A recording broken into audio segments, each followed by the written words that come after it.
திருச்சிற்றம்பலம். தென்னாருடைய சிவனை போற்றி, எந்நாட்டவர்க்கும் இறைவா போற்றி. சிவபெருமானின் வடிவங்களில் நம்ம இன்றைக்கி பார்க்க இருக்கிறது யோக தட்சிணாமூர்த்தி வடிவம். சிவபெருமான் தட்சிணாமூர்த்தமாக இருந்து ஜனகன், ஜனந்தனன், ஜனாதனன், சனத்குமாரர் என்ற முனிவர்கள் 4 பதி, பசு, பாச இலக்கணங்களை உபதேசித்த பொழுது அந்த முனிவர்கள் எங்களுடைய மனம் ஒருமைப்பட முடியும், மனம் சிதறுது, அதனால் மனத்தை ஒருமைப்படுத்தும்படி எங்களுக்கு அருள் புரியணும் அப்படின்னு சொல்லி விண்ணப்பிக்கிறாங்க. அப்போ இறைவன் அவர்களை இந்த உடல் யாவும், இந்த உடல் எல்லாம் அழியக்கூடிய பொருள்கள், ஆன்மா ஒன்றே அழியா பொருளாக இருக்குது. ஞானத்தை கிரகிக்க வேண்டுவோர்கள் மோட்ச சாதனமாக இந்த சாஸ்திரங்களை கேட்கணும், சிந்திக்கணும், அந்த விஷயங்களை தெளிந்தணும், அஷ்டாங்க யோகம் செய்யணும் அப்படின்னு சொல்லி சொல்கிறாரு. யோகம் என்பது ஞானேந்திரிய கண்மேந்திரியங்கள் ஒன்றோடு ஒன்று கலத்தல் எனவும், மற்றும் சிலர் ஆன்மாவுடன் கூடுதல் எனவும், வேறு சிலர் பிராணவாயுவும் அபானவாயுவும் சேர்தல் என்றும் சொல்லுவாங்க.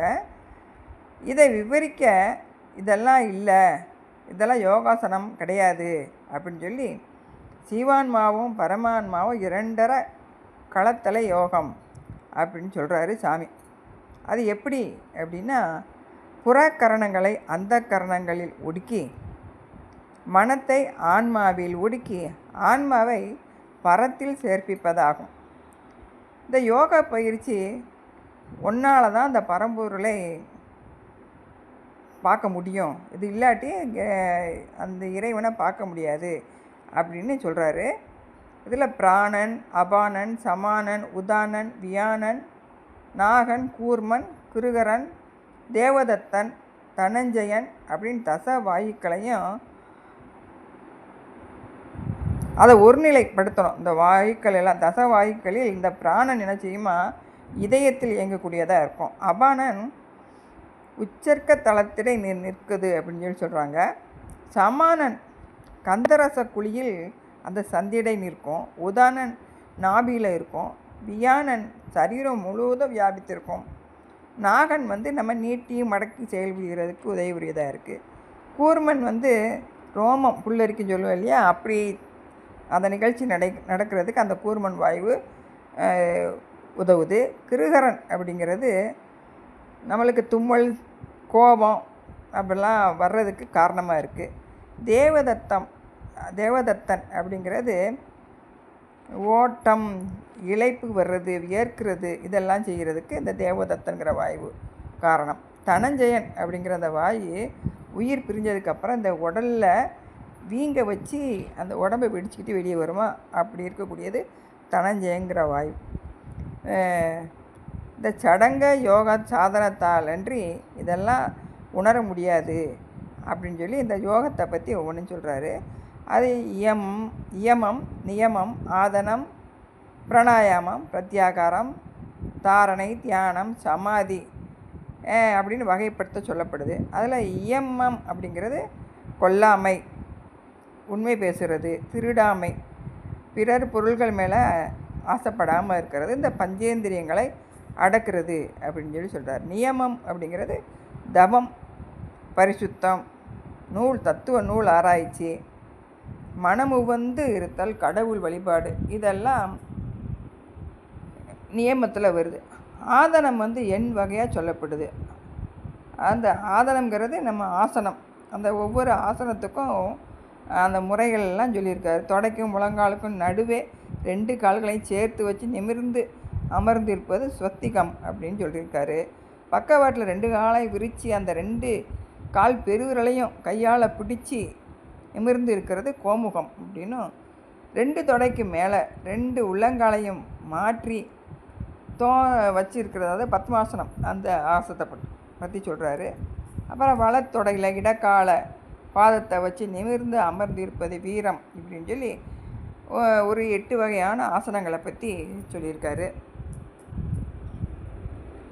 அப்புறம் பிராணாயாமம் அப்படிங்கிறதுல பிராணவாயுவை ரேசக, பூரகம், கும்பகம் இப்படிலாம் செய்கிறது. இடது மூக்கால் மூச்சை மேலே இழுத்து அதற்கு ஒரு கணக்கு சொல்லுவாங்க. இத்தனை வினாடி இழுக்கிறது, கும்பகம் பண்ணுறது, அப்புறம் பூராகமாக வெளியே விடுறது அப்படின்னு சொல்லி. பிரத்யாகாரங்கிறது உள்முகமாக நம்ம பார்க்குறது. தாரணை அப்படிங்கிறது கண்டம், இதயம், நெற்றி, கபாலம், நாவி இவற்றில் ஒன்றில் நம்ம சிந்தனையை நிறுத்தி பார்க்குறது. தியானம் இந்த ஐம்புலங்களையும் அடக்கி யோகம் செய்கிறது.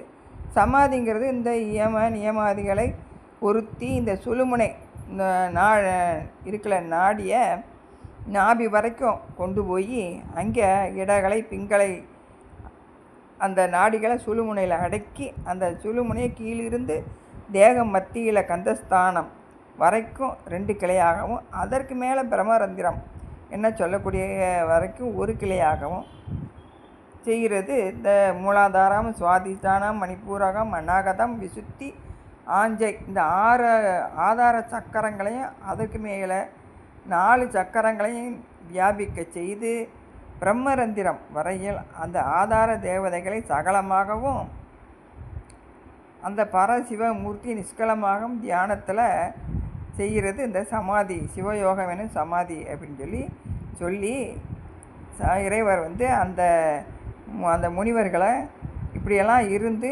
உங்களுடைய உள்ளத்தை ஒருநிலைப்படுத்துங்க அப்படின்னு சொல்கிறாரு. இந்த ஜனகன், சனந்தனன், சனாதனன், சனத்குமாரன் இவங்க இந்த முனிவர்களுக்கு இப்படியெல்லாம் உபதேசம் பண்ணுறாரு. அப்புறம் அந்த முனிவர்கள் எல்லாரும் 4 பேரும் இறைவன்கிட்ட விடைபெற்று அவங்கவுங்க விரும்புகிற இடத்துக்கு போயிடுறாங்க. இப்படி சிவபெருமான் பிரம்மபுத்திரர்களாகிய அந்த முனிவர்கள் 4 எளிதில் உணரும் வகையாக யோக முறையை பயிற்சி பண்ண சொல்லி கொடுத்ததுனால இந்த இறைவருக்கு யோக தட்சிணாமூர்த்தி அப்படின்னு சொல்லி திருநாமம். திருச்சிற்றம்பலம். அடுத்து வீணா தட்சிணாமூர்த்தின்னு சொல்கிறாங்க. அதை அடுத்த பதிவில் பார்க்கணும். திருச்சிற்றம்பலம்.